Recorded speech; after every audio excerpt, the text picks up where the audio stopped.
국채방교로부터 여러분들이 여행을 지금 이렇게 쫙 옵니다.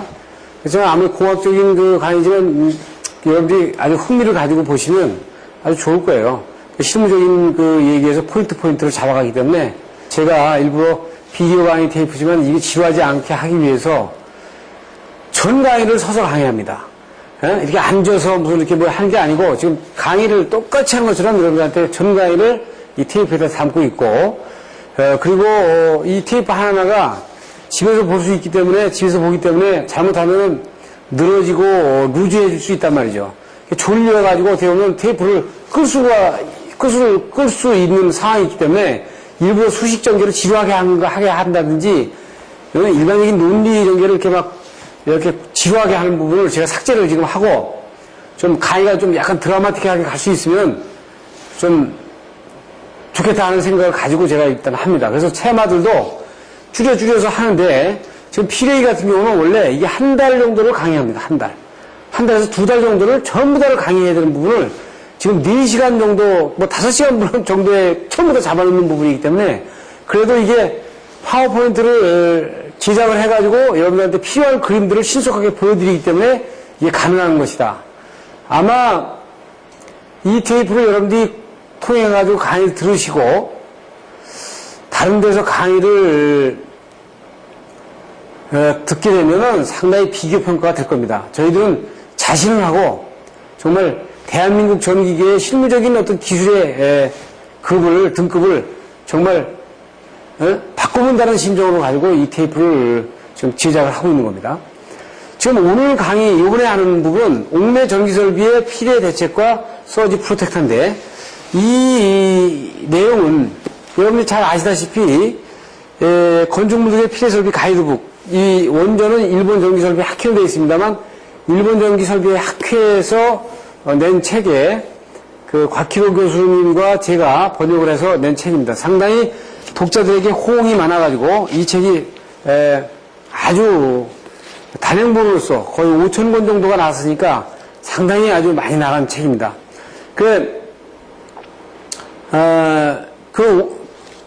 제가 곽희로 교수님은 제가 지회장님을 필두로 해서 지철훈 교수님과 곽희로 교수님은 저에게는 저의 모든 모습을 결정 지어주신 의사님들이기 때문에 제가 석박사 과정에 저를 지도를 해주셨고, 한진에서 또 오래 계시다가 나오셔가지고 지금 교수님을 하고 있으면서 고전함을 하시기 때문에 제가 모시고 해외 그 논문도 발표를 하러 가보고, 그리고 제가 석박사 그 과정을 밟으면서 쭉 보시면은 상당히 그 실무에 대개 이제 교수님들이 약한 부분이 아주 이론적으로 들어가는 부분들은 관계없습니다만 실무에 관련되는 학과를 하시는 분들은 실무에 대한 부분들에 대한 감각이 조금 이렇게 떨어지시는 분들이 있는데 상당히 실무 감각이 굉장히 해박하시고 꼼꼼하시고 해가지고 제가 고전학 분야의 어떤 기준적인 정리를 하는데 상당히 교수님으로부터 배운 바가 큽니다. 그래서 이 책과 최근에 낸 책이 뇌와 고도정보사회, 이것도 전기설비 학회에서 만들어졌는데 이건 약전설비 쪽에 관련되는 부분들을 주로 담고 있습니다. 그래서 여러분들이 좀 더 구체적인 내용을 보고자 하면 이 2권의 책을 가지고 보시면은 상당히 좋은 강의가 되겠다 하는 내용을 여러분한테 말씀을 드리겠습니다. 그리고 지금 강의한 내용은 2장에서 6장에 대한 부분을 제가 발췌해가지고 설명하는 겁니다. 이 책의 6장 강의가 지금 이번 시간에 하게 되는 강의가 되겠어요. 그래서 여기서는 건축물들의 피해 설비 가이드북 해가지고 이건 6장의 내용을 요약을 해가지고 강의를 여러분들한테 해드리는 겁니다. 자, 옥내 전기 설비에서의 피해 설비에 대한 여러 문제가 되어 있는데 지금 보시면은 내격이 이제 I 전류가 흐르게 될 경우에 여기 전압 상승은 이렇게 된다고 그랬죠. 제가 그래서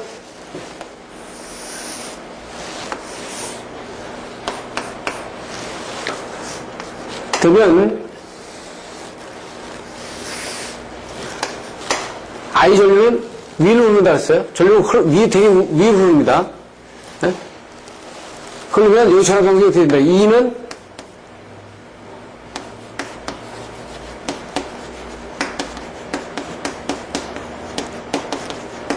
그죠? 경관이 짧으면은 L을 거의 무시합니다. 여기에 접지저항과 R 가지면 얘기를 하는데, 이 경관이 만약에 길게 되면 이 L을 고려해야 되는데, L을 고려하게 되면 이때 주파수 특성이 이제 함수가 되는 거죠.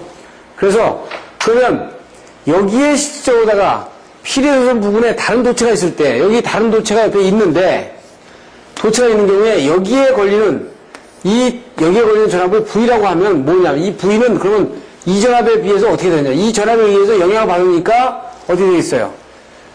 1-K 이 전압이 되는 거죠. 이렇게 걸린다고 보시는 겁니다.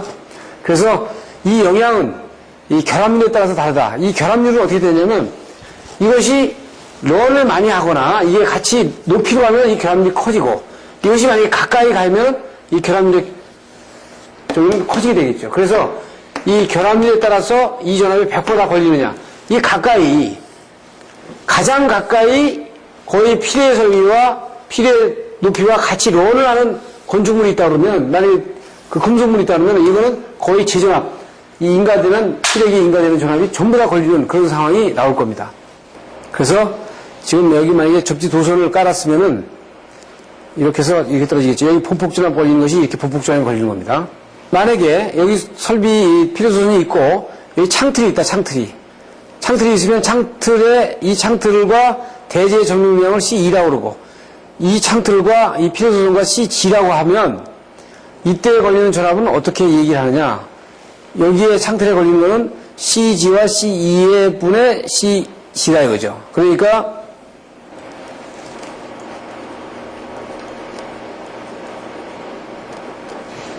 여기에 걸리는 전압이 이게 U라고 여기서 이렇게 일컬어진다 그러면 U라고 하면은 여기에 걸리는 이 창틀에 걸리는 전압은 이 전용량과 대지 전용량과 이 창틀과 이 필요전류와의 전용량 CG를 더하고 CG에 이 여기에 인가되는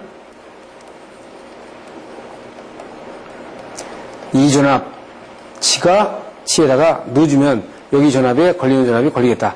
전압이 걸리니까 어떻게 이걸 막는 방법은 뭐예요? 이거를 전부 다 이게 등전이 접지 묶어서 이렇게 등전이 접지를 하는 길이 이렇게 등전이 접지를 해주는 길이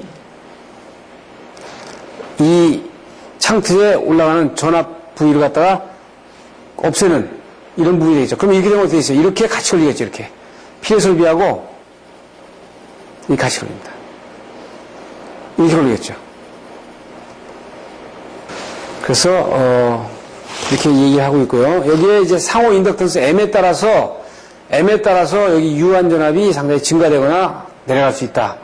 그래서 리격전류에 의해서 집히는 부분에 전기가 아주 급변하기 때문에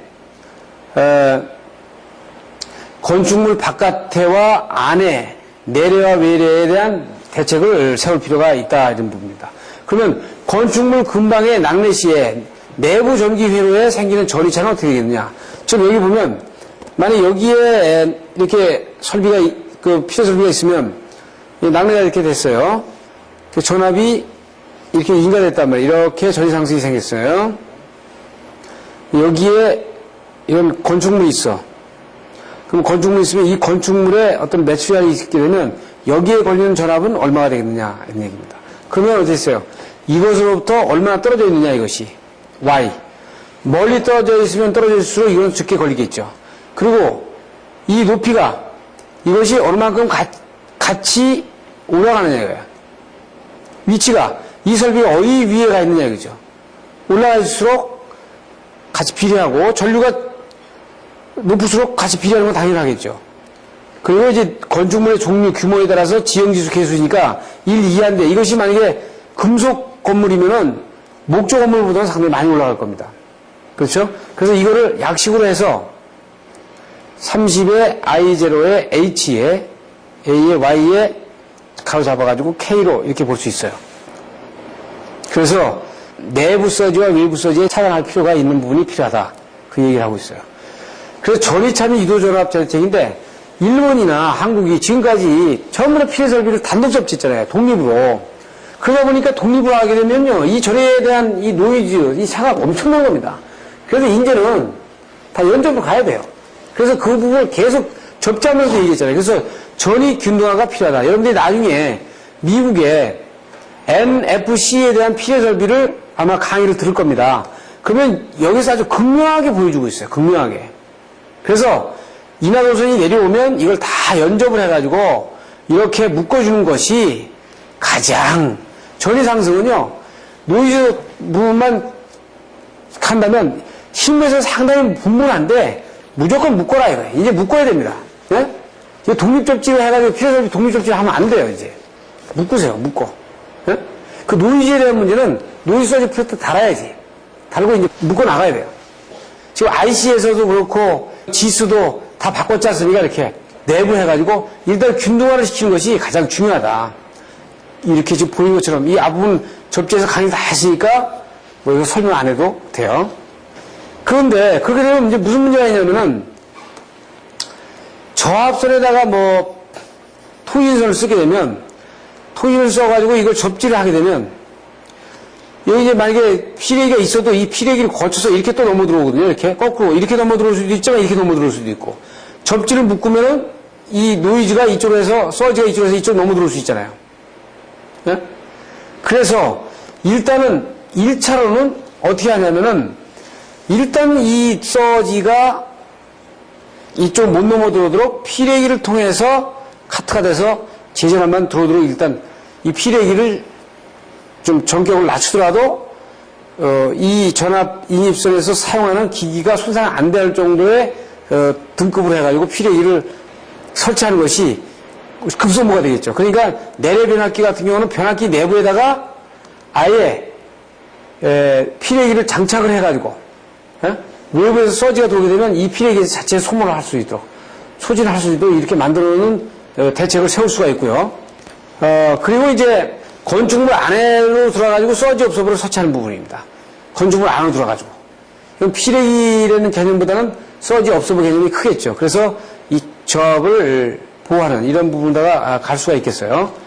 지금 이 부분도 이제 건축물 안에 피해 장치를 각 상으로 다 설치하는 방법, 각 상에 콧몸을 해가지고 설치하는 방법이 있을 수 있고, 그래서 건축물 안에 전력용 전기 회로의 설비 보호에서는 전선에 오픈 루프된 배치를 좀 피하고 왕복되는 데서는 이제 꼬아서 대들이는 그 유소선을 좀 막을 수 있는 방법을 쓰는 겁니다.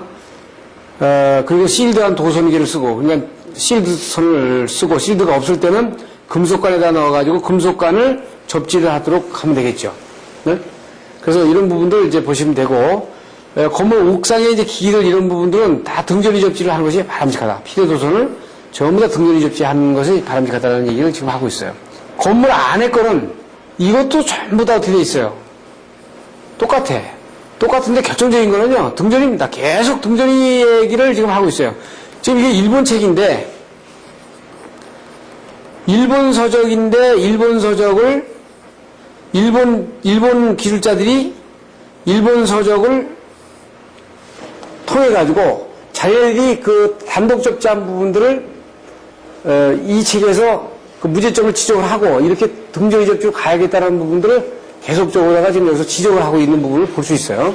그래서 약전기기용 같은 경우는 이게 약전기기다, 통신기기다 그러면은 이 전원 변압기 앞에다가 피해기를 설치하고 전원 변압기를 놔가지고 이 노이즈가 이쪽으로 넘어 들어오지 못하도록 하고 또 여기 2차에다가 2차는 그 실드 케이지로 해서 이름을 접지를 해가지고 등전이 접지를 하는 부분을 보여주는 부분을 보여주고 있죠.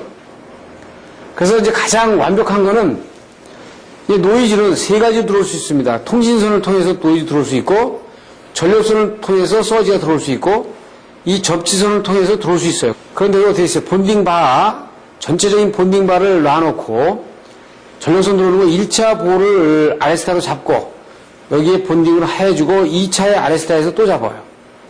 통신선 들어오는 것도 1차 아레스타에서 잡고, 2차에서 또 잡고, 나머지 접지들은 전부 다 등전이 본딩바를 해가지고, 건물 외곽은 외곽대로 실드 시키고, 그래서 이 그림이 거의 완벽한 그 피해 설비를 보호하는 그런 그림이 아닌가 이렇게 봅니다. 그러니까 전력선에서 들어오는 부분도 2단으로 잡고, 통신선에서 들어오는 부분도 2단으로 잡아가지고, 그 접지선으로다 본딩 바로 묶는, 예? 그래서 이걸 또 이쪽 본딩 바와 이쪽 건물 구조체하고 이렇게 연접을 시켜서 완벽하게 등전이 시키는 길이 어떻게 보면 컴퓨터 넷서지의 보호 방식의 가장 좋은 방법이다 이렇게 보는 거죠. 예? 그러니까 여러분들이 우리는 낙뢰를 맞아가지고 이게 올라가서 이거를 이경시키는 쪽에 신경을 쓰지 말고 다 연접을 시켜가지고 이 저리를 이렇게 낮춰주는 것이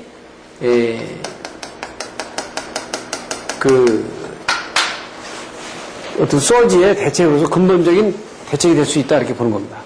그 인입선의 경우 말씀드렸죠.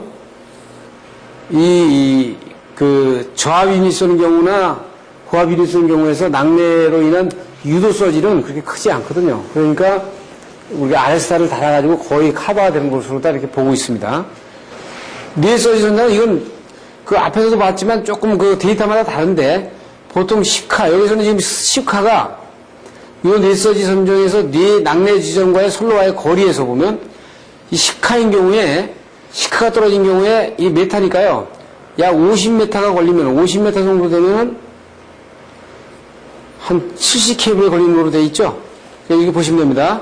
우리가 뭐 이게 보통 우리가 90%가 10카가 떨어진다고 보니까 10카가 떨어지면은 그 피대침으로부터 50m 떨어져 있는 경우에 쭉 올라가서 보면 대개 약 한 70kV의 내격 전압이 걸린다. 이렇게 보시는 겁니다. 이것은 이제 가공 케이블을 넣었을 때 내격 인입 서지를 보여주고 있어요. 지금 이것은, 지금 이게 두 개로 나눈 거는 가공선과 케이블이 임피던스가 다르잖아요. 임피던스가 다르니까 반드시 가공선에 케이블로 연결되는 부분은 반드시 피해기를 설치해야 되고, 설치해도 이 가공선에서 뇌서지가 가는 속도하고 케이블에서 가는 속도가 달라요. 왜냐하면 가공선의 선로 정수하고 케이블의 선로 정수가 다르단 말이에요. 케이블이 선로 정수가 크단 말이죠. 그러니까 이 진행 속도가 시간이 어떻게 돼? 느리죠. 느리게 되면 이 증폭되는 게 클 수밖에 없어요. 이런 부분들을 이렇게 케이블의 긍장에 따라서 이 뇌서지가 올라가는 부분들을 보여주는 겁니다. 그래서 이제 보면 가공 인입선과 통신 인입선이 같이 이제 이렇게 있는 경우에 이 부분에서 이제 어떻게 통신 인입선에 대한 그 보호를 해야 될 거냐 하는 부분들을 이제 여기서 다루고 있어요. 자, 보시면은 우리가 이제 앞부분에서 얘기한 것처럼 가공선과 케이블이 있을 땐 반드시 피대기를 잡아놔야죠.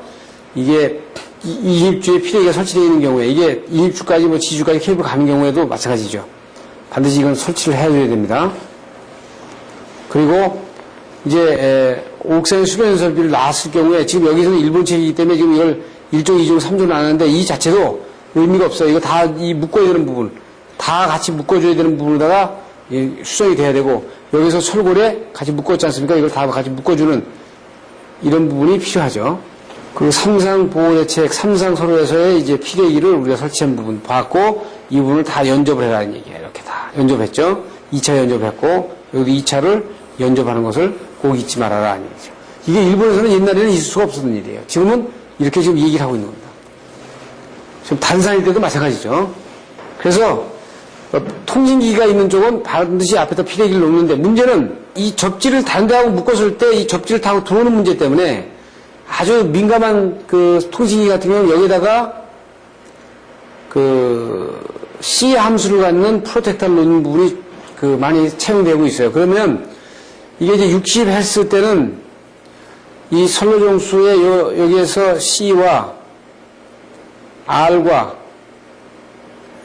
L과를 이렇게 나와가지고 이것이 병렬 공지를 시키는 이런 부분에서 60Hz의 병렬 공지를 시키도록 만들어준단 말이에요, 여기에. 근데 이것이 만약에 그 여기서 이상 주파수를 해가지고 서지가 들어오게 되면 이것이 60Hz 때는 병렬 공지이지만 이 이상 주파수 때는 이게 임피던스 G로 작동을 하니까 들어온 부분을 막아주죠. 이런 부분들을 우리가 채용을 많이 할 수 있어요. 그러면 여기에서 내격 전류의 파형에 대한 관련 그림을 좀 보면서 몇 가지 보도록 하겠습니다. 자, 보시면 우리가 이제 그 피해심 그러면 이렇게 세 가지 이렇게 산발로 되어 있는 부분들을 많이 보는데 좀 어떤 부분에서 여기다가 뭐 이렇게 금도금을 하든지 이렇게 아주 더 첨예하게 해서 뇌격을 잘 잡게 하기 위해서 이렇게 보는데, 지금 여러분들 뇌격의 이 지름이 보통 30m 정도 됩니다. 30m. 그렇기 때문에 이 부분은 첨예하게 하는 부분이 별로 효과가 없는 걸로 나타나 있어요. 그래서 오히려 이렇게 다이너스티로 이렇게 상당히 이렇게 둥그럽게 그 피레침을 하는 부분이 상당히 많이 잡히는 걸로 이렇게 통계가 나와 있습니다. 그러니까 다이너스피어로 이렇게 둥글게 하는 것이 프랭클린 피레침보다 그 방연전류를 재보니까 상당히 크게 이렇게 나타난 부분을 보여준다 이거야. 그렇기 때문에 어떻게 보면 이게 우리가 기존적으로 이 삼각으로 되어 있는 피레침이 굉장히 낙뢰전류를 잘 잡을 거다라는 생각은 조금 고려를 해봐야 되는 그런 내용입니다. 그리고 표준 파형, 제가 여기서 앞에서 말씀드렸죠. 뇌격 표준 파형을 얘기를 했어요. 그리고 이제 서지 옵서버를 설치하게 되면 이제 이것은 뭐냐면 이제 전압 표준 파형과 전류 표준 파형을 했는데 이게 1.2에 50 마이크로세컨드가 되면요. 오실로스코프를 해보면 이렇게 돼요. 근데 이게 원래는 이렇게 되겠죠. 이렇게 되는데 이걸 인위적으로 만들다 보면 1.5에 50 마이크로세컨드, 1.5에 50 마이크로세컨드를 일부러 만들어가지고 오실로스코프에서 걸어보면 되게 이렇게 삼각포로 나타납니다. 이거는 8에 20 마이크로세컨드의 전류파형입니다. 전류파형. 네? 밑에 게 전류파형이고 이것이 1.2에 50 마이크로세컨드의 전압파형을 오실로스코프로 걸어보면 이렇게 비교를 해볼 수 있다. 이렇게 볼 수 있어요. 그래서 이제 그 뇌격 전류가 이제 이렇게 펄스가 이렇게 들어오게 되면 이 부분에다가 서지 옵서버를 설치하게 되면 이런 뇌격 전류가 들어온 놈을 여기서 뇌격 전류가 이렇게 들어오는 부분을 서지 옵서버를 설치해가지고 이 에어갭을 놔서 카트를 해버리면 이 전압을 이렇게 카트를 이만큼 해서 위에 부분을 날려버릴 수 있는 부분이 나오는 거죠. 이것도 마찬가지입니다. 이런 5kb의 10 마이크로세컨드의 어떤 이상전압이 들어왔을 때 그 에어갭을 이용하거나 여기에 필터를 이용하면 이쪽이 이런 전압으로 이렇게 카트된 전압으로 이게 하나의 한 메이커의 자료에서 참조를 했습니다만 상당히 설득력이 있는 그런 자료이기 때문에 제가 이용을 했어요. 그러니까 에어갭은 뭐냐면 평상시엔 저렴이 되어 있다가 이상전압이 들어오게 되면 이 저렴 파괴가 돼가지고 접지로 이렇게 흘러가는 이런 서지 프로텍터를 앞에다 놓는 거죠. 그래서 이걸 이제 2중 3주로 막게 되면 이제 굉장히 정밀한 기기다. 정밀한 기기인 경우에 에어갭에다 일자 프로텍팅을 하고요. 제너 다이오드를 놔가지고 여기서 또 이상전압은 이쪽으로 넘어 들어와가지고 이렇게 접지를 가도록 또 여기에서 저항이 잡아주고 또 여기 2차에서 또 잡아주고 해서 여기에 안전한 전압이 들어갈 수 있도록 이렇게 서지 프로텍터를 구성하는 1차, 2차, 3차, 4차 이렇게 서지 프로텍터를 구성하는 부분을 볼 수 있어요. 만약에 낙뢰가 그 옆에 나무에 쳤다 그러면 이 유도된 전압이 그 선로를 다 들어올 겁니다. 그래서 만약에 500A의 유도된 전류가 들어왔다 그러면은 이게 0.25M로다가 만약에 접지되어 있어서 이게 단독 접지로 되어 있는 경우, 이거 단독 접지되어 있는 경우는 여기에 트랜스미터에 이런 어떤 장비가 있으면 트랜스미터에 100V가 걸려가지고 이 데미징을 한단 말이에요. 이게 트랜스미터가 손상을 당해요. 그런데 똑같은 경우에 이 트랜스미터 접지를 이렇게 연접을 하는 경우에는 여기에 똑같이 100V가 걸리지만 이건 언데미지 된단 말이에요. 데미지를 안 입어요. 네? 그래서 이 서지 프로텍터가 제대로 프로텍팅을 하는 결과를 갖는 것을 보여주고 있는 겁니다. 그래서 우리가 서지 프로텍터는 에어갭이나 가스 필 스파크 갭이나 서지 리레이나 카본 갭, 제너 다이오드, 서킷 브레이커, 휴즈 이렇게 볼 수 있는데 보통 어떻게 되어 있어요? 이 스피드 면에서 아주 굉장히 빠르다. 예? 이 에어갭이나 가스로 채워서 스파크를 하는 갭이 아주 빠르고 카본 갭이 굉장히 빠르고 제너 다이오드가 빠르죠. 그래서 휴즈라든지 서킷 브레이커는 느리기 때문에 이건 의미가 없어요. 서지 리레이도 의미가 없고 그렇죠. 그래서 프로텍티브 레벨이 좋죠. 이건 안 좋고 이거 서지 리레이는 이건 좋고 제너 다이오드 좋고 이거 프로텍티브 레벨은 이건 좋다고 볼 수 있어요. 그런데 일단 여기서 선결 조건이 빠르지 않으면 안 되기 때문에 이 조건을 맞추지 않으면은 나머지에 대한 부분들은 별로 의미가 없다. 그래서 스테빌리티 아주 그 기능성에서 보게 되면 안정성이나 기능성에서 보면 엑셀런트한 것이 이 가스 필 스파크 갭이고요.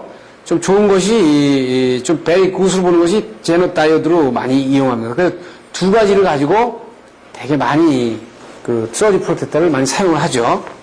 그래서 이 노이즈는 이제 선로와 선로 사이를 우리가 그 노멀 노이즈라고 그러고 대지하고의 관계를 이제 콤먼 노이즈라고 하죠.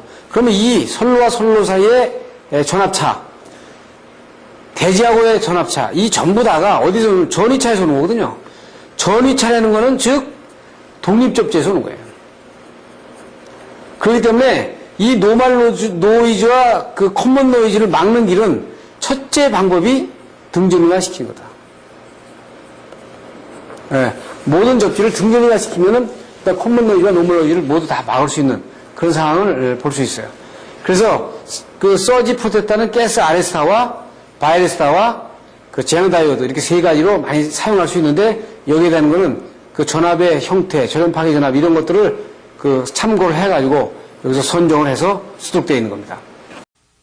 그래서 서지 프로텍터의 구체적인 사례를 보게 되면 여기서 만약에 서지가 들어가면 처음에 에어 갭으로 잡아가지고 넘겨주고요. 그 다음에 여기 레지스터나 어떤 필터를 거쳐가지고 간 다음에 여기서 또 좀 과도한 전압은 제너 다이오드를 통해서 손으로 시켜주는 이런 절차를 밟으면 되겠다.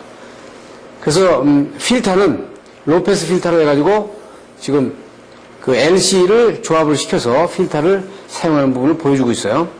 그래서 이제 되게 아주 상징적으로 에어갭하고 여기 부분은 이게 접지가 되어 있는 거죠. 그래서 에어갭을 통해서 이쪽에서 서지된 부분을 가든지 이걸 접지를 안 시키는 경우에는 만약에 두 가닥을 저기다 비접지를 해서 여기 가운데에다가 접지 라인이 가줘야 되겠죠. 이렇게 이 접지 라인을 가줘야 될 겁니다. 연결시켜가지고 이 접지 라인을 해줘야 되겠죠. 그래서 여기를 통해서 들어가든지 이를 통해서 들어가든지 서지가 들어오고 필터에서 걸러주고 제너 다이오드에서 거쳐서 들어오고 안정한 전압만 이쪽으로 넘어갈 수 있도록 이렇게 해주는 거예요.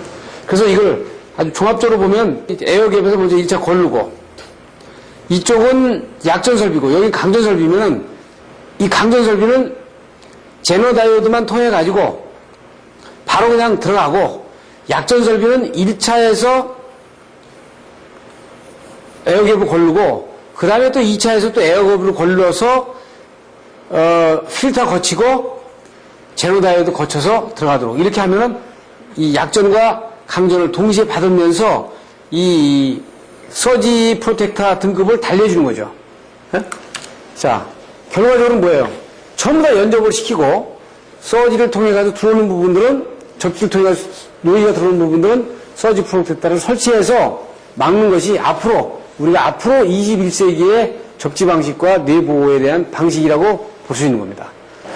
이어서 국제전기 기준에서 얘기하는 IC에서 얘기하는 필요 설비하고 미국 방화 기준에서 NFC에서 얘기하는 뇌 필요 설비하고를 비교하는 강의가 되겠는데 제가 이 지금 기체방정서부터 지금까지의 강의 테이프가 상당히 많은 분량이 강의가 됐잖아요. 그래서 IC까지 하게 되면 너무나 많은 분량이라 IC 거는 제가 저희들한테서 오늘 강의 자료라든지 그 다음에 저희에게서 강의를 받으시도록 하고요. 여기에서는 NEC에 대한 부분을 좀 집중적으로 강의를 하고 그 비교는 이제 관련된 문제 같은 경우 보면 다 비교해놨거든요. 제가 다 해놨습니다. 자세하게 찾아놔서. 그렇기 때문에 비교하면서 설명하는데 NFC 걸 알면 IC 거는 NFC를 완화시켜놨기 때문에 자연적으로 다 알 수 있어요. 그러니까 뭐냐면 예를 들어서 그 리다의 그 기대들이 이런 부분도 NFC가 굉장히 강화되어 있기 때문에 미국 거를 알면은 IC 거를 이해하는데 별 문제가 없기 때문에 집중적으로 IC 거부터 전부 다 강의를 하는 게 아니고 NEC 거를 30분 동안 강의를 하고 기체방전서부터 지금까지 뇌방전까지 전부 다 된 강의를 총 정리하는 걸로 이렇게 얘기하겠습니다. 그래서 이 강의가 이번 시간 강의가 기체방전서부터 전염 협조 문제, 피뢰기 문제, 내보호 문제, 예, 그래서 미국 거를 마지막으로 보면서 이 강의가 종료가 되겠다. 즉 필요 설비에 대한 기체 방전에 대한 그 대전류에 대한 방전 현상에 대한 부분은 여기서 강의가 마감이 되겠습니다. 그래서 그런 관점을 가지고 이 강의를 보시기 바랍니다. 이 강의는 그러니까 앞에 강의를 안 받은 분들이, 앞에 강의를 받지 않으신 분들이, 보지 않으신 분들이 이 강의를 들으면 상당히 이해하기가 상당히 어렵죠. 그거를 감안하고 이 강의를 보겠습니다. 자, NFC에서의 네 강의는, 네 보는 어떻게 되어 있냐면, 여기 칠판을 잘 보시면은, 저희가 이제 그 미국 NFPA의 그 NEC 교육 그 전문 기관으로 서로 협정을 했지 않습니까? 그럼 여기 어떻게 되냐면 전기는 NEC로 되어 있단 말이에요. 그럼 이 NFPA에서 만든 코드가 NFC라고요. 그럼 이 NFC에 780이라는 항목에 뇌보호가 있어요. 뇌보호해야 되는 것이. 그럼 옛날에는 이것이 전번 개정되기 전에 NFC 78이었습니다. 78. 네, 78이었는데 지금은 어떻게 되면 NFC 780으로 되어 있습니다. 거기서 주요 내용만을 골라가지고 제가 선정을 했어요. 그래서 내셔널 파이어 코드에 볼륨 3에 780이 들어가 있다는 얘기죠. 6개 챕터로 이루어져 있는데 첫 챕터에서는 이제 인트로덕션, 이 개요적인 부분이 있고요. 그 다음에 두 번째 챕터가 term and definition. 그래가지고 그 용어의 정의라든지 이렇게 정의를 해놓고 있습니다. 그래서 세 번째 챕터에서는 각 건물별로 건물에 대한 관계, 그 다음에 그 매트리얼에 대한 관계가 쭉 들어갔고요. 그 다음에 실제 그 일반적인 스트럭처하고 특별한 그 스트럭처, 그 패닉이니까 점유물에 대한 그 프로텍션이 있고요. 그 다음에 헤이비 듀티 스탁, 그 아주 그 플랜트 굴뚝이라든지 이런 굴뚝에 대한 그 프로텍션 그 부분이 들어가 있습니다. 그리고 이제 위험 장소라든지 가연성 장소가 있는 그 하우징이라든지 이런 부분에 대한 그 프로텍션이 들어가 있고, 아펜딕스가 한 상당히 부피로 상당히 많이 따라서 붙은 이런 전체 내용을 가지고 있습니다. 그래서 내용 중에서 아주 중요한 부분만을 제가 꼭 끄집어서 보면은요, 이 코드는 카바를 하는데 어디를 카바를 하냐면, 그러니까 뭐냐면 이 NFC 780에서 NFC 780에서 카바하는 필요 설비는 전 모든 것에 대해서 다 카바하는 게 아니고, 그러니까 발전소라든지 플랜트라든지 이런 데까지 다 카바하는 게 아니고, 여기서 어떻게 있어요?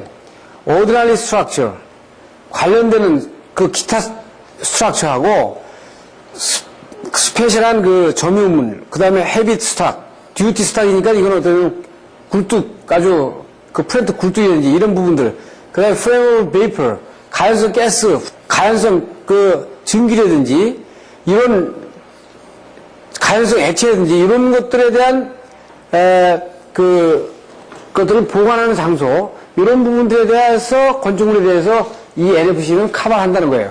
그리고 커버를 하지 않는 거는 이 코드는 does not cover입니다. 그러니까 커버를 하지 않는 것은 폭발 물질을 제작하는 빌딩, 건축물이나 폭발 물질이나 그 폭약 이런 것들을 만드는 그 건물이나 Electric Generating Transmission and Distribution System, 그러니까 발전 설비 쪽에는 이 코드가 커버되지 않는다는 거예요. 이 코드는 그러니까 뭐예요? 발전 설비나 폭발 물질을 다루는 건축물이나 공장은 해당이 안 된다는 얘기죠. 그러니까 가연성 가스, 가연성 증기, 가연성 액체, 일반적인 굴뚝, 건물 이런 것들은 다 해당이 된다는 거예요. 그 스코프를 여러분들이 보시고 우리가 봐야 됩니다. 그리고 이제 취미니는, 여기에 해당되는 취미니는 어떤 취미니를 얘기하냐면, 굴뚝은 아주 끝에 섹션이 500스키아, 그러니까 0.3회배, 그리고 23m가 안 되는, 토탈에서 23m가 안 되는 굴뚝을 취미니라고 얘기를 하겠다, 이렇게 얘기합니다. 그리고 여기서 이제 매트리얼 1과 매트리얼 2가 나타나는데, 미국 사람들은 우리는 피레 설비를 똑같은 규격을 하지 않습니까? 그런데 그 미국 사람들은 낙뢰가 큰 지역은 메트리얼 1, 뭐 2 이런 식으로 다 분류를 해서 쓴다 이거예요. 그러니까 이 피레 도선의 이나 도선의 굵기라든지 거기에 접촉하는 그 메트리얼 이런 것들을 다 구분해 놨어요. 그래서 하이 라이즈 빌딩이라고 하는 건 뭐냐면 23m가 넘는 부분을 하이 라이즈 빌딩이라고 정의해 놨어요. 그러니까 굴뚝이라 하면은 헤비 듀티 스탁 이러면 그 23m가 넘는 굴뚝. 치민이 그럼 23m가 안 되고 이 굴뚝 반경이 0.3m 이하의 굴뚝은 치민이라고 얘기를 하고 있고 고층 빌딩이라고 하는 거는 23m를 넘는 부분을 고층 빌딩이라고 23m죠. 75피트. 그러니까 일본 사람들이 20m라는 걸 여기서 베껴온 거다 이거죠. 3m를 잘라가지고 20m가 넘는 건축물은 피해 설비를 할 것 이런 식으로 되어 있는 거예요. 그리고 이제 지붕에 따라서 이렇게 이 NFC에서는 반드시 2개소로 인하 도선을 바꾸게 돼 있어요. 그러니까 전번에도 그 핵심 접지에서도 얘기했지만 두 군데로 가게 되면 어떻게 돼 있어요? 전류가 이렇게 발생이 되면 저렇게 이렇게 발생이 되겠죠. 이쪽으로다가 접지되고 그러면 이렇게 발생이 되겠죠. 그러면 이제 상쇄되죠, 이게 다. 네? 그래서 여기는 반드시 2개소 이상 각기 다른 방향으로 접지를 인하도선을 내리게 되어 있다. 이거. 어떤 빌딩이든지 한 군데만 내리는 게 아니고. 그리고 이것은 이제 루프 피치에 따라서 루프의 피치를 따라서 피치를 어느 정도로다 보느냐. 이거는 이제 피레 설비급을 어디에 두느냐. 왜냐하면 앞에 보면 어떻게 되죠? 피치가 이거는 이렇게 피치가 상당히 많이 올라가 있죠. 센터로 보면 이거는 쉽게 올라가죠. 이렇게 무슨 뭐 프레트형이라든지 갬블형이라든지 이렇게 있으면 이 피치를 어떤 규격으로 놓느냐에 따라서 여기 풀 피치에서 나타내주고 있는 거고요. 이것이 이제 매트리얼 1, 이 매트리얼 클래스 1과 클래스 2의 매트리얼을 이렇게 나눴어요. 그러니까 클래스 1 같은 경우는 어떻게 있어요? 지금 뭐 에어터미널 그 솔리드를 스탠다드를 8분의 3인치를 써라. 여기는 2분의 1인치를 써라 했지. 그게 두껍지 않습니까? 이렇게 지금 다 다르죠. 여기 같은 경우는 뭐 13AWG인데 여기 14AW 이렇게 해가지고 지금 이 알루미늄을 썼을 때, 동을 썼을 때 이 굵기를 달리하고 있어요. 그래서 매트리얼 1은 75피트가 23m가 안 되는 높이의 건물을 쓸 때는 매트리얼 1을 쓰고 매트리얼 2는 23m가 넘는 건물에다가 매트리얼 2를 써라. 이렇게 된 거죠. 그러니까 매트리얼 1보다는 좀 하이 프로텍션을 해야 될 때는 매트리얼 2를 써라. 이렇게 된 겁니다. 이것은 이제 용마루에다가 피레침을 설치할 때 방법들을 제시해서 나눈 거예요. 여기는 이 피레침을 에어터미널인데 에어터미널의 높이입니다. 그러니까 이렇게 될 때 높이와 안쪽에 있을 때 높이와 이 마루다가 이렇게 설치했을 때 높이, 이 벽면에 설치했을 때 높이에 이 A와 B의 거리를 전부 다 여기에서 정해놨어요.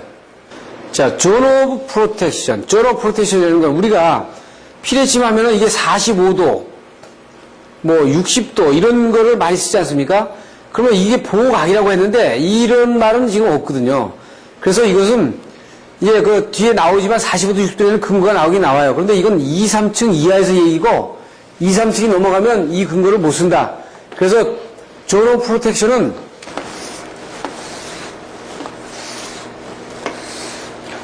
이 피레 리더로부터 보호되는 이 부분을 존 오브 프로텍션으로 보시면 된다, 이게. 그래서 여기 보호각을 놔가지고 뭐 이렇게 가는 게 아니고요. 이 리다가 도착하지 않는 장소. 우리가 배웠지 않습니까? 앞에 피해 설비에서 리다가 도착하지 않는 부분. 그러면 이 리다 반경을 얼마나 두느냐? 이거 30m다. 그럼 30m 이상 건물은 보호각이 없는 거예요. 그렇죠? 여기에서는 45m, 즉 150피트의 리다를 줘서 그 안에 범주에 들어가 있을 때 존 오브 프로텍션이라고 한다. 그 내용을 보면은 어떻게 되어 있냐면, 이 방법은 이제 롤링 스페어 방법으로 회전 구체법, 이걸 회전 구체법, 이게 보통 일본 사람들이 그 명명해 놨죠. 그래서 지금 여기 어떻게 있어요? 150피트니까 이게 45m입니다. 150피트 건물은 여기서 45m 정사각형으로 이 지점을 가가지고 여기서 라운드를 돌리는 거예요. 이게 150피트 아닙니까? 그러니까 이 보호각이 어떻게 있어요? 이렇게 되는 거죠. 그러면 25피트짜리다. 그러면 보호각이 한 60도 되겠죠. 그러면 이 25피트는 여기로 와서 150피트를 돌려주는 겁니다. 이렇게 150피트를. 이게 150피트가 되는 거죠. 네? 그러니까 높이가 올라갈수록 보호각이 잦아지면서 150피트, 45m가 넘어가면 보호각이 없는 거예요. 그러니까 무슨 얘기냐면, 얘 63층 같은 경우가, 이 63층 같은 경우가, 이게 제가 알기로는 거의 220m 정도 되는 걸로 알고 있거든요. 그러면 220m 되면 롤링 스페어로 하면 45m까지는 보호각이 이렇게 요 부분이 있는데 45m 여기는 낭리다가 올 수 있다는 얘기죠. 여기는 벼락을 맞을 수 있다는 거예요. 그러니까 여기다 피레침을 벨만 설치해야 이건 헛일이죠. 여기서 45도 60도라는 건 이것은 엉터리죠. 그러니까. 예? 그러니까 여기다 어떻게 돼요? 피레 설비를 다 해야 된다는 얘기입니다. 이렇게. 예? 그러니까 이 높이에다가 피레침 설치해가지고 되는 거는 이건 아니오시다지. 이건 45도 60도는 이건 아니다는 얘기예요. 아시겠어요? 그래서 다시 이 부분 가면 여기서 얘기하는 건 이 얘기입니다. 그러니까 프로텍션 존이라는 건 여기예요. 여기. 예? 이게 높낮이에 따라 달라지지. 예? 건물 높이에 따라서 달라진단 말이에요. 지금 45도 60도라는 게 어디에 나왔냐면 지금 보세요. 25피트 이하 25피트 이하라는 건 7.5m 이하니까 약 3m 50 정도 보면은 이게 2층 집이죠. 2층 집. 2층 집. 2층 집은 여기에 피레침을 설치하면 이 용마로 여기서부터 나간 거를 일로 봤을 때 2배 나갈 수 있다는 얘기입니다. 여기 나가면 여기가 보호각이 된다는 거예요. 만약에 이렇게 건물이 나가면 여기다 피레침을 또 설치하는 거예요. 예? 그럼 여기 얼마가 되냐? 여기 약 63도쯤 될 겁니다. 그럼 일본이 그 미국이나 영국으로부터 이 보호 시스템을 가져온 것이 1900년대니까 1900년대는 일본이 어떻게 있어요? 거의 2층 집, 3층 집밖에 없었잖아요. 1900년대니까. 그러니까 얘네들 생각할 땐 그때 거를 지금까지 쓰는 거야, 이게. 그 60도라는 건 거기서 나온 거예요, 이게. 예? 뭐 일본이 뭐 독자적으로 발명해낸 것이 아니고 여기서 나온 거란 말이에요. 그러면 45도 볼까요? 만약에 이것이 15m 이내 되고 15m가 이내 되고 15m면 한 3m 하면 5층짜리 건물 되겠죠. 5층짜리. 5층짜리 되는 곳은 어떻게 나가는 곳에서 1로 했을 때 1만큼 하겠다. 이게 여기는 피레침 설치해야 돼요. 이렇게. 그럼 이거 몇 도입니까? 45도 된 거죠. 예? 그러면 기껏해야 5층, 3층에서 5층의 얘기가 되는데 요새는 건물이 높아가지고 한 층에 4m씩 치면은 한 3개층밖에 안 되는 거 아니에요. 그 3개층 이하의 건물에서는 45도, 60도 할 수 있어요. 응? 3개층 이하에서는 45도, 60도를 해도 전혀 문제가 없다고. 그렇지만 그 이상 되는 건물에서는 이게 안 맞는 거지. 지금 보세요. 보신 것처럼, 여러분 이제 A 간격, 이것도 건물이 길면은 이 A 간격을 줘가지고 A 간격은 맥시멈 25인치 스페이싱을 두고, 예? 여기 피트로 치면은, 이게 피트로 치면은 25피트면 30.5cm니까, 이렇게 지금 단위를 이게 지금 SI 유닛가 아닌데, 미국에서 그래서 이번에, 앞으로는 모든 그 NEC나 NFC 규정을 갖다가 SI 유닛으로 다 지금 단위를 바꿔서 조작하고 있다고 그래요. 그리고 이제 다른 방향으로 인하도선이 내려와야 되죠, 이렇게. 여기 내려갑니다. 그리고 만약에 이렇게 평스랍으로 해가지고 공장 설비면 바깥에서의 피레침이 쓰는 B의 간격하고 이 안에서 이 간격을 잡아가지고 그 인하도선의 그 간격하고 이 다른 부분들을 보여주고 있어요. 그래서 여기서 길이를 다 아주 줬어요. 그 맥시멈 최대 길이를 줬다고. 바깥의 길이는 최대 25피트를 넘어가지 마라. 안에서는 50피트로 넘어가지 마라. 우리가 어떻게 했어요? 수평도시에 이거 20m 넘어가지 마라라고 돼 있죠? 20m. 그럼 다 여기서 지금 다 가지고 온 거예요. 또, 만약에 이런 건물에 될 경우에는 이런 건물, 플랫가 아니고 이렇게 지붕이 이렇게 나와 있는 경우는 지붕이 이렇게 올라와 있는 경우는 여기 A 간격과 B 간격을 이렇게 줬죠. 맥시멈. 또 공장 설비를 했을 경우는 바깥에, 공장 설비 바깥에 A 간격 다르고 안에 간격 다르고, 그렇죠. 안에는 좀 뜸뜸해도 되겠죠. 바깥에는 촘촘히 넣고, 이것이 용마루하고 떨어지는 부분 나눴고, 이것이 그 간격이 몇 메다 간격으로 인하도선이 내려가야 되는 문제를 또 보여주고 있어요. 뒤에 보면, 이것들은 이제 용마루에서 내야주는 부분을 보고요. 이것도 뭐, 에어터미널 설치되는 부분을 설명하고 있고, 지금 이런 부분들은 굴뚝을 설치해서 만약에 그 인하도선을 가면 이렇게 해서 이렇게 내려가면 안 된다는 거죠. 이렇게 해서 사각으로 다 묶어주고 이렇게 내려가고 이렇게 내려가주라 이거죠. 여기 낙뢰 전류가 산에 따라 일로 갈 수도 있고 일로 갈 수도 있기 때문에 이거 한쪽 사이드로 이렇게 미는 거를 못 밀게 하고 있어요. 그래서 이제 그 인하도선이 땅으로 내려가는 건 우리가 일반적으로 많이 내선 중에 본 것이 90도 이상을 구부리지 말라는 거. 여기 다 나와 있는 겁니다. 그리고 밑으로 인하도선은 number of down conductor. 이게 굉장히 중요하죠. at least. 최소한 적어도 2개의 다운 컨덕터를 shall be. 이거 강제성이 있는 겁니다. 이게 법적으로 강제성이 있는 거예요. 반드시 제공해야 되고 준비해야 되는데 on any kind of structure. 예? 그러니까 어떤 건물이든지 2개 이상의 인하도선을 놔라 이거예요. 우리는 조그만 건물도 인하도선을 하나 놓잖아요. 이거 안 된다는 거예요. 예? 어떤 건물이든지 인하도선을 2개 이상 놔라. 그러면 이 뒤에 내용이, 전체 내용이 뭐냐면, 어떤 내용이냐면, 이 건물 보고 설명하면, 스트레이트로 쫙 되어 있는 경우에는, 스트레이트 되어 있는 경우에 1번에서 2번 간격이 40m라고 하면 되겠다는 거야. 근데 이것이 만약에 이렇게 굽어지면, 이렇게 앵글이 되면, 이것들은 26m 간격으로 인하도선을 쭉쭉 내리라는 얘기입니다. 이거는 바깥에 밑으로 내려오는데, 여기 90도 이거 꺾어지면 안 된다는 얘기를 하고 있고요. 그래서 이거는 연접을 했을 때 2개, 3개 연접을 하는 부분을 보여주고 있고, 그래서 이건 뭐, 우리가 앞에서 봤죠? 삼각, 사각을 하는 이유는 우리가 어떻게, R은 뭐, 봤죠? 뭐, 4분의 뭐, 몇 해가지고, K 해가지고, 접지 장치가 떨어지는 부분을 봤기 때문에. 근데 거기서 봤을 때 뭐였어요? 필요 설비의 과도 접지 저항 특수는 판이 좋다 그랬죠? 판. 접지판. 그래서 뒤에 나옵니다. 그래서 이렇게 단독 접지를 해가지고 연접을 해야 될 때는 이렇게 판형 접지가 과도 접지 특성에서 상당히 좋다. 그래서 이 방법을 쓰는 것이 상당히 좋은 거죠. 다른 데하고 크게 연접을 안 할 경우에는. 그 다음에 이게 이제 굉장히 중요한 내용입니다. 커먼 그라운딩이에요. 자, 미국은 전부 다 등전이 접지를 하도록 만들어 놨단 말이에요. 그렇게 요구를 하고 있어요. 자, 보세요. All grounding mediums. 모든 그라운딩 매체는 안에 들어가 있거나 오와 바깥에 나와 있거나 어디에? 스트럭처에.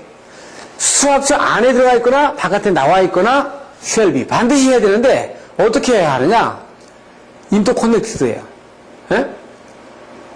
반드시 연접을 시켜라. 연접을 시키기 위한 provide 되게 돼 있죠. 왜? 뭘 하기 위해서? common grounding potential. 등전이화를 시키기 위해서 반드시 인터커넥션을 시켜라. 그럼 여기에는 어떤 것이 다 포함이 되냐면 This shall include lighting protection. 그러니까 피뢰침 설비를 포함해가지고 electric service, 전화, 안테나 시스템의 그라운딩과 그 다음에 언더그라운딩의 그 금속 파이프 시스템, 또 뭐예요? 워터 파이프 시스템, well casing located within 25 feet of the structure. 이렇게 있죠. 이건 무슨 얘기냐면 피해 설비가 여기 이렇게 있는데 여기로부터 이렇게 우물이 있어요. 우물. 여기 7.6m가 안 떨어져 있는 7.6m 이상 떨어져 있지 않은 우물이 있다. 그럼 사람이 이 우물에서 만약에 물을 기면은 여기 물을 많이 뜬다 그러면 여기 낙뢰가 떨어졌단 말이야. 그럼 이게 이렇게 전해상승이 될 거 아니야. 그럼 여기 전해상승이 유도돼가지고 사람이 잠들면 죽을 수 있어요. 그러니까 어떻게 하느냐면 일단 여기다 연접을 하는 거야. 이거하고 이렇게 연접을 하는 거야. 왜냐하면 미국 사람들은 우물이 뭐로 되어 있냐면 우리처럼 콘크리트 우물이 아니고 이 스틸로 된 우물을 쓰거든요. 그러니까 연접을 하라는 얘기입니다. 이게. 그러니까, 심지어는 이 LPG 가스 파이핑까지 전부 다 금속체로 되어 있는 부분들은 메타에서 안사이드 된 부분들은 전부 다 연접하는 거예요. 자, 보세요. 휴대침에다가 가스 파이프, 수도관 파이프, 뭐 안테나, 통신 전부 다 연접하라고 그러잖아요. 우리 독립접지 하면 되겠어요? 이 독립접지가 이렇게 전해상승이 문제가 생기기 때문에 등정화를 시키기 위해서 다 연접을 하는 거야. 연접을 하면 이것이 아주 낮은 전위를 가져갈 수 있죠, 이게. 아주 핵심적인 부분이에요. 이거를 우리가 들여다 봐야 되거든요. 그래서 이것은 접지에서도 제가 몇 번 누차대로 얘기한 것처럼 연접을 하게 되면 이렇게 주파수에 의한 전압 특성의 변화가 별로 없다. 그런데 연접을 안 하게 되면 이렇게 과도 임피던스의 변화가 엄청나게 많아가지고 저항이 200옴까지 증가를 하니까 이게 전압 인가가 엄청나게 크게 나올 수 있어요. 그렇게 되면 상당히 그 인체에 엄청난 타격을 줄 수 있다 이렇게 보는 거죠. 지금 롤링 스페어에서 이렇게 하게 되면 지금 그 스마트 같은 경우는 이렇게 그 지금 그 하나의 선이 나와 있는 경우 하나의 그 폴트 같은 경우는 이렇게 보호각을 잡아주고요. 두 개가 이렇게 서 있는 경우에는 이렇게 보호각을 잡아준다 이거죠. 이 건물에서 이걸 적용을 하다 보면 지금 이 반경을 만약에 45m를 줬다.